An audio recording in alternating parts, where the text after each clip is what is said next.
नमस्कार. मेजवानी जेवणाची यामध्ये तुमच्या सगळ्यांचं खूप खूप खूप मनापासून स्वागत आहे.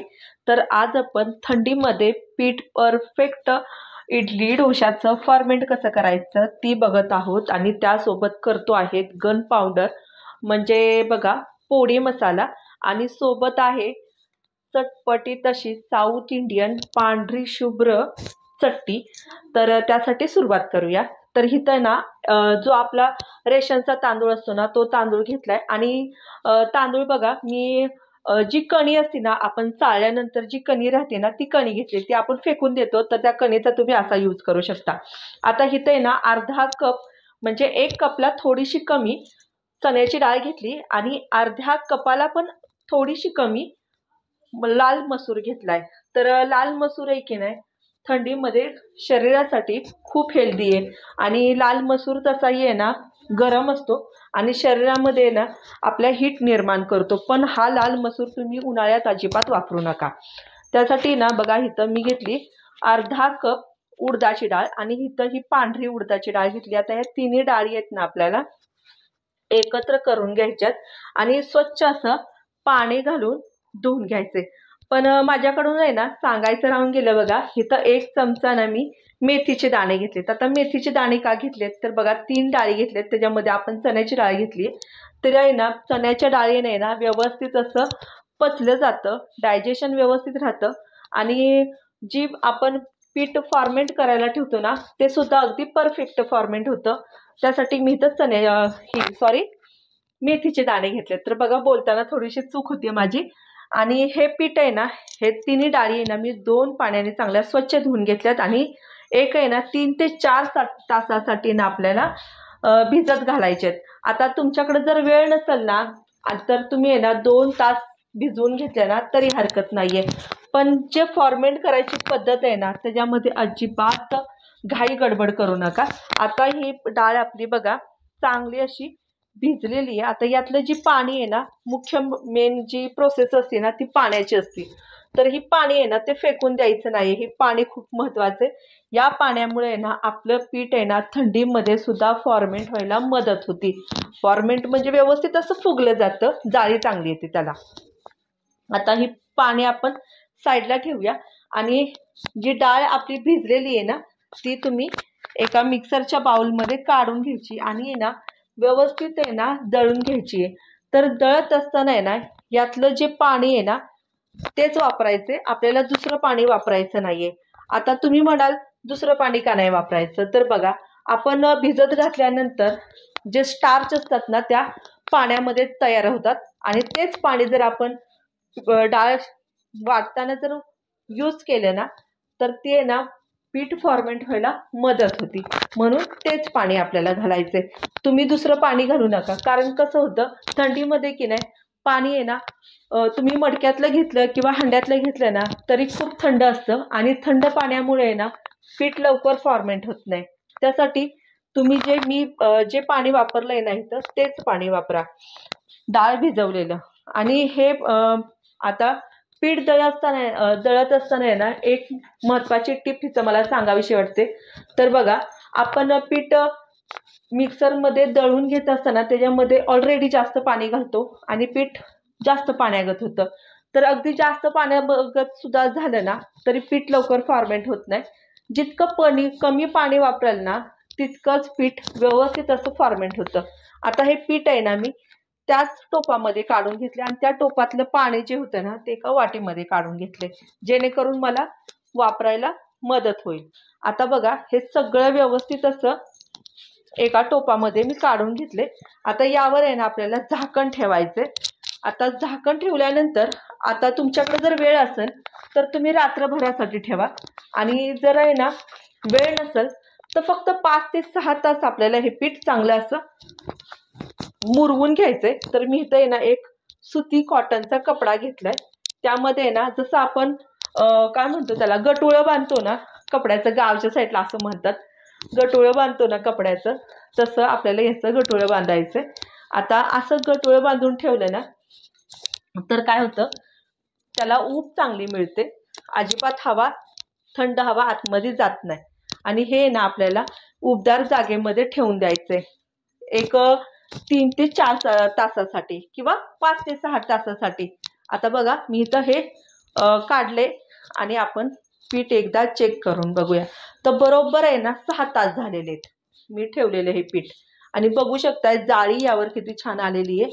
शिवाय आहे ना पीठ सुद्धा चांगलं असं फुगलेलं आहे. आता हेच रिझन असतं जे आपण पाणी जे वापरतो ना त्या पाण्यामुळे ना पीठ फुगायला मदत होती. आता आपल्याला इथं करायची गन पावडर म्हणजे पोळी मसाला.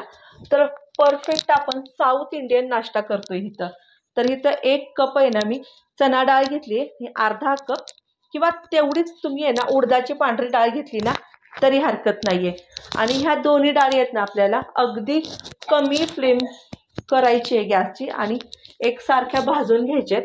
तर बघा जोपर्यंत त्यातनं आहे ना खमंग असा वास येत नाही ना तोपर्यंत ही डाळ आपल्याला भाजून घ्यायची.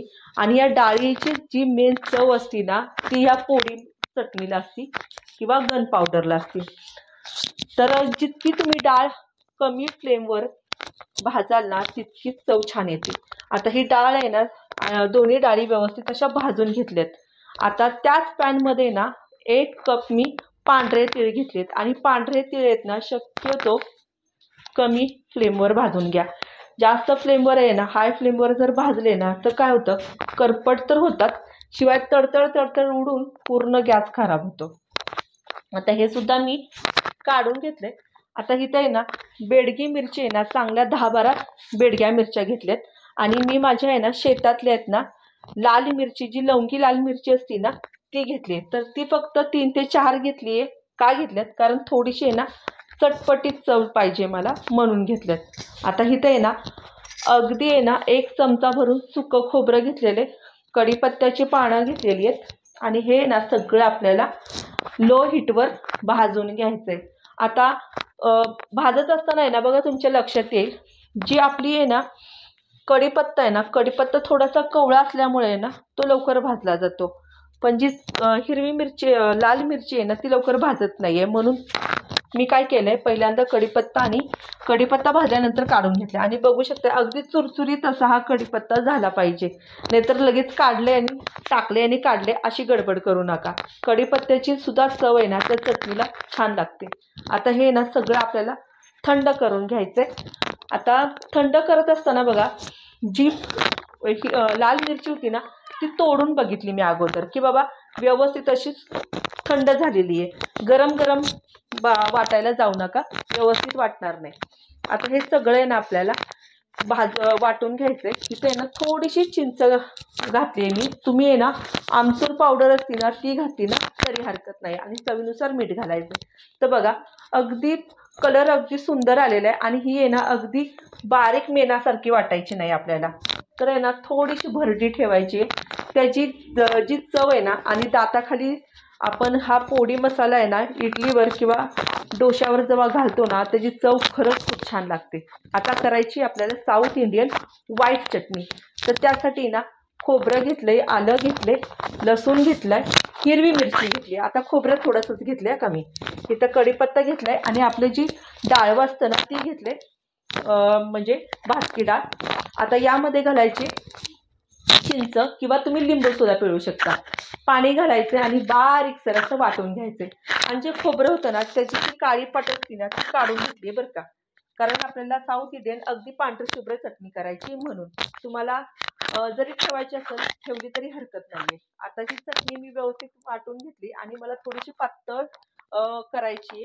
थोडीशी घट्टसर होती म्हणून थोडंसं पाणी घातले आणि अगदी थोडीशी पातळसर केली कारण मला थोडीशी पातळसर आवडते. आता याला जी आपल्याला तडका घालायचा आहे ना त्या तडक्यासाठी इथे आहे ना अर्धा चमचा पांढऱ्या उडदाची डाळ घेतलेली आहे, मोहरी घेतलेली आहे, थोडंसं जिरं घेतलेले. आता मी कढीपत्ता वाटलेला असल्यामुळे मी इथं कढीपत्ता घातलेला नाहीये.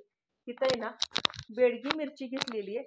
तर तोडूनच घालणार होती पण म्हटलं तोडून नको कारण काय होतं तोडल्यानंतर पूर्ण चिंतोडे उडतात गॅसवर म्हणून मी तोडलेले नाही. आणि हा गरमागरम तडका आपल्याला चटणीवर घालून घ्यायचा आहे.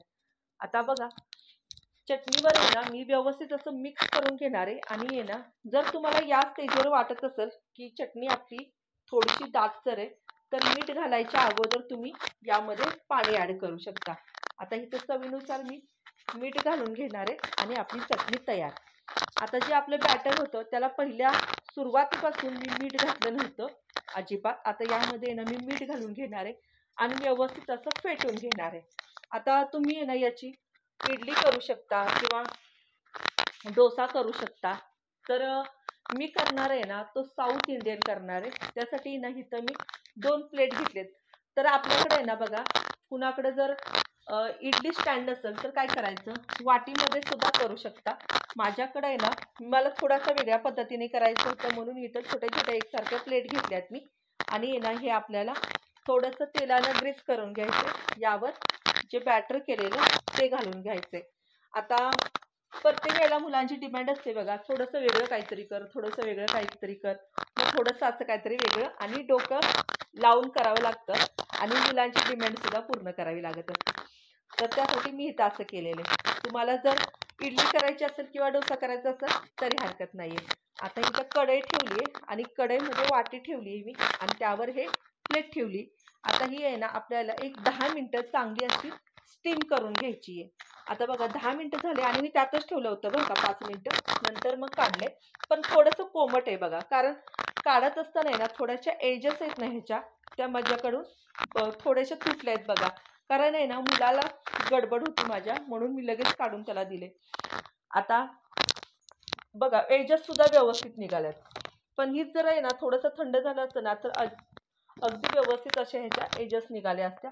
आणि जाळी बघू शकताय, जाळी किती सुरेख अशी आलेली आहे. यामध्ये आपण इनो, सोडा, बेकिंग सोडा असं काहीच घातलेलं नाहीये. आता इथे आहे ना मी थोडंसं तुपाची धार घालणार आहे. तर जी साऊथ इंडियन असते की नाही इडली, त्यावर आहे ना साजूक तूप घालतात. तर मी घातलं इथं म्हशीचं तूप आणि थंडीमध्ये थोडंसं आळलेलं असतं म्हणून असं घातलेलं आहे मी. आणि त्यावर थोडीशी पोळी चटणी किंवा गन पावडर. खरंच खायला इतकं अप्रतिम लागतं ना. आणि त्याच पद्धतीचा जर नाश्ता करून कंटाळा आलेला असेल ना तर एकदा या पद्धतीने नाश्ता करून बघा आणि आवडलं तर कमेंट बॉक्समध्ये कळवायला विसरू नका. चॅनलला लाईक केलं नसेल तर लाईक करा, सबस्क्राईब करा.